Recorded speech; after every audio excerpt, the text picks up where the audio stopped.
के साथ मैं हूं दीपिका। ईशा की कल हालत खराब हो गई थी।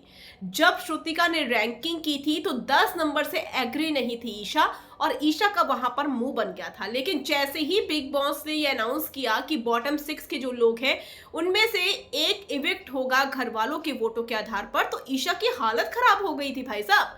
ईशा रो पड़ी थी जब दिग्विजय गए थे। वो दिग्विजय की वजह से नहीं रोई थी, असल में वो रोई थी खुद के इविक्शन के डर से, और अविनाश के वो गले लग गई थी। क्या है पूरी खबर, चलिए बताएंगे आपको। वेल, अगर आपने सब्सक्राइब नहीं किया है तो जल्दी से कर लीजिए ताकि सारी की सारी लेटेस्ट खबरें आप तक पहुंचे जल्द से जल्द।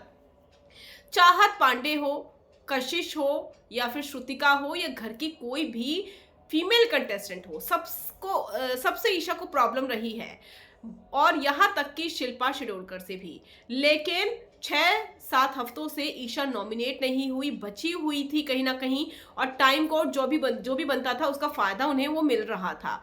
और इसी चीज को श्रुतिका ने भी एक्सपोज किया था। श्रुतिका ने कहा था ये इविक्ट नहीं हुई है, मतलब नॉमिनेट नहीं हुई है एक बार भी, और इविक्शन की लाइन में कभी खड़ी नहीं हुई है। जब यहां पर 10वें नंबर पर रखा था श्रुतिका ने ईशा को, तो ईशा उससे भी एग्री नहीं थी। लेकिन जब बिग बॉस ने ये अनाउंस किया कि जो बॉटम 6 के लोग हैं उनमें से एक इविक्ट होगा, तो ईशा की हालत खराब हो गई। ईशा बाद में अविनाश से बोलती हुई नजर आई कि वहां खड़े होकर देखो कैसा फील होता है, आज मुझे घर का मुख्य द्वार दिखाई दे गया। अरे ईशा, जब आप दूसरों को नॉमिनेट करती हैं इविक्ट होने के लिए, क्या उन्हें मुख्य द्वार नहीं दिखाई देता है पूरे हफ्ते? एक बार आपने मुख्य द्वार देख लिया 8 हफ्तों में, तो आपकी हालत इतनी ज्यादा खराब हो गई।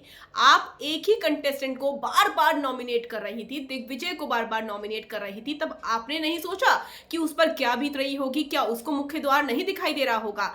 तो ईशा के हालत जो थी वो साफ तौर पर पतली नजर आई, उनकी आंखों से आंसू भी निकल रहे थे, और कहीं ना कहीं ईशा जो डर था, वो इविक्शन का डर जो था वो सामने आ गया, और श्रुतिका पर वो भड़ास अपनी निकाल रही थी। और घर वाले जब बोल रहे थे तो ईशा श्रुतिका के खिलाफ लोगों को भड़का रही थी। लेकिन ईशा ने जब मुख्य द्वार खुद फेस किया तब उन्हें पता चला कि असल में होता क्या है। लेकिन जब खुद के लिए आप फील कर रहे हो तो दूसरे के लिए भी फील करना बहुत जरूरी होता है।